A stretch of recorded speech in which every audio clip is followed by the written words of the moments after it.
Okay guys, you're very welcome to this review of English Paper 2 2025, just fresh off the press.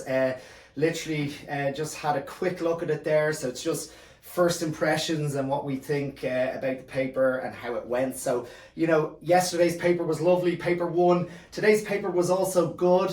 My first impression was paper 1 was a little bit nicer, but definitely paper 2 wasn't a terror by any stretch of the imagination.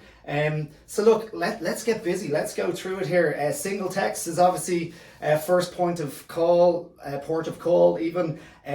King Lear, that's what 99% of us were doing. And I thought as the 3 sections on paper 2 went, I thought King Lear was definitely the nicest section. If you've only got 2 options, so there's the chance here for things to go anywhere, but I thought they were really decent. First question was a character question, second question was a theme question. They were, if you spent a little bit of time with them, I know in the first question it used a couple of tricky words. It talked about the duality of some of the characters in King Lear, and that word duality might have thrown you, but that was just essentially the idea that the characters were contrasting. There was differences within the character. There was sort of polarity or opposition within the character themselves. They could be good and bad at the same time, or they could show different sides.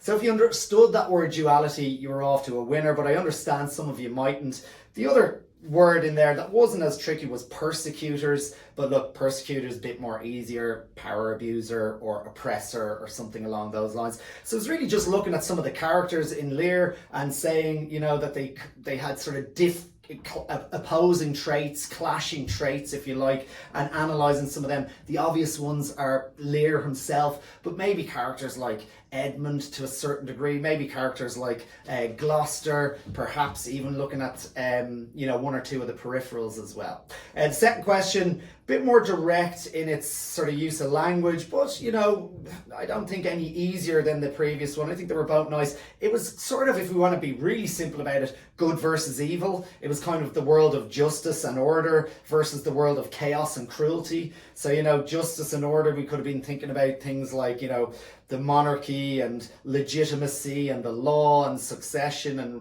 even perhaps, I don't know, religion even bringing in there. Chaos and cruelty is obvious, isn't it? Chaos and cruelty, because there's so much of that in the play. So just comparing those 2 worlds, good versus evil. So I thought that was a nice section to get us off and running. The comparative, there were no hidden tricks or anything sort of deceiving us here. We knew we were getting our 3 modes: theme or issue, cultural context, vision and viewpoint, all there, 2 questions on each, and then it's about sort of the keywords in the question. I thought theme or issue was very nice. It talks about this the frame of mindset, the frame of mind or mindset of a central character, and how that shows you the author's the theme or issue in the 3 texts. The second question talked about whether compare the extent to which inclusive or exclusive behavior shows you the theme. So I thought that was quite nice. Cultural context, a little bit trickier than maybe last year, but still, if you spent a bit of time with it, you'd see really nice things in there.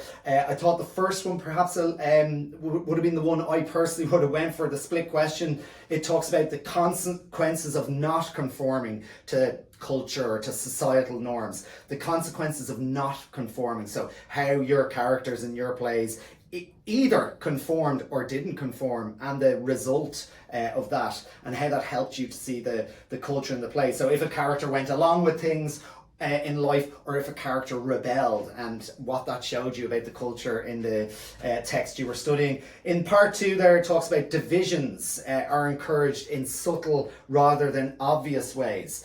So how maybe, the more subtle behaviour in society and social norms and societal sort of social nuances helped you to maybe see what the cultural context was.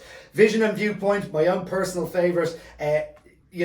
Generally I would teach a lot of key scenes, key moments. Opening and closing would always be 2 key moments I would look at really in depth. Well, this was a whole question based on the climax of a text, which normally comes towards the end, or right at the end, or very near the end. So that was a great question, I thought, once you had enough material just to focus on the end of the play, novel, film that you were studying. The second one, perhaps a little bit harder. It talks about how the general vision and viewpoint was seen through, the representation.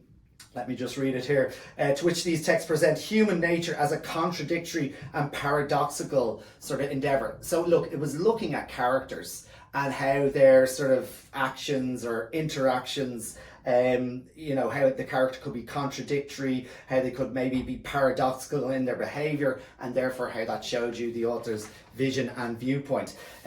Moving on into poetry then, look, unseen poetry was lovely, and I thought the poem itself was really nice. A tiny bit on the long side, but maybe somewhere in the middle actually. But the questions were lovely. It was the mood, it was the title, and then the second one, if you did the part two, if you chose for part two, it was language as a sort of umbrella term. And they were really straightforward and nice. It's just important in unseen that you just go and have an opinion and you don't worry too much about whether you are right or wrong, because examiners know you've only seen that question 3 or 4 minutes.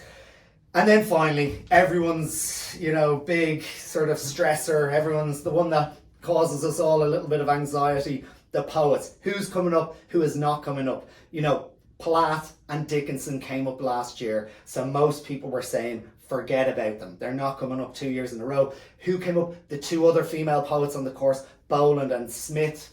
Hooray. And I thought the Boland question, if you'd studied her, out of all 5 questions, I thought the way the Boland question was worded was really, really nice. I felt it was the best of the 5, just in terms of words or things that might have thrown you.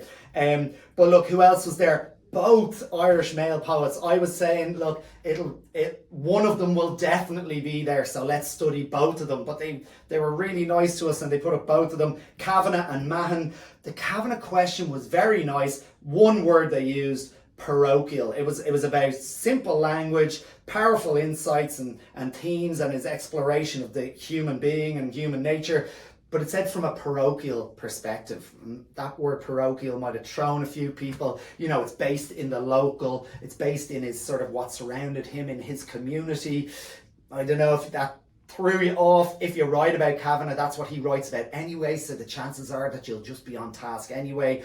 The Mahon one was an unusual one. I love the first half of it. It talks about an audience's appreciation of Mahon's language and thematic concerns. Language and theme, lovely and simple. But just that last part that they threw in would be enhanced if his poetry was read aloud. So it's just what way you dealt with that. But look, if you pick that, every other student in the country had to deal with that as well. And you'll find if people start to struggle with that nationwide, that they'll be a little bit more lenient with the way they correct that. But I suppose the fact that he uses personas and dialogue and characters and things like that in his poetry would sort of, maybe that's what they were angling you towards. Eliot was a lovely question if you studied him. It was about imagery, and then talking about a morally bankrupt and futile world. It's a very nice question. There wasn't too much to trip you up there. Tracy K. Smith then, the new poet on the course, there she is. She appeared.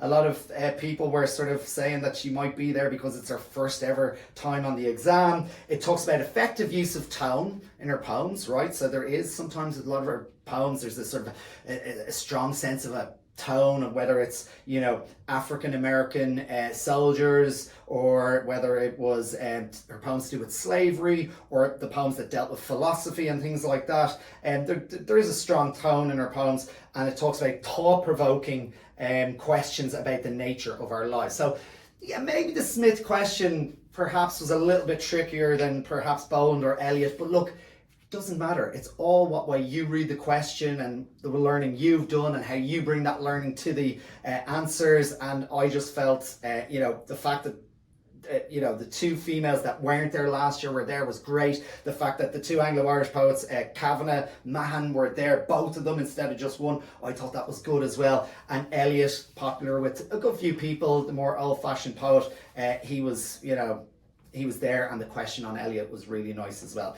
So overall, yes, a nice paper. A brilliant paper? No, I don't think so. I think 1 or 2 tricky words in there that might have thrown you a bit, but you have to remember that there's several thousand people doing the exam, and I wouldn't get too worried or concerned, because if the state exams find that the question is that a lot of people are suffering with a keyword in a question or doing badly as a result of a particular keyword, they will sort of mark that question a little bit more lenient or be a little bit more accepting of different sort of viewpoints on that keyword. So well done, another one down. Best of luck over the next few weeks.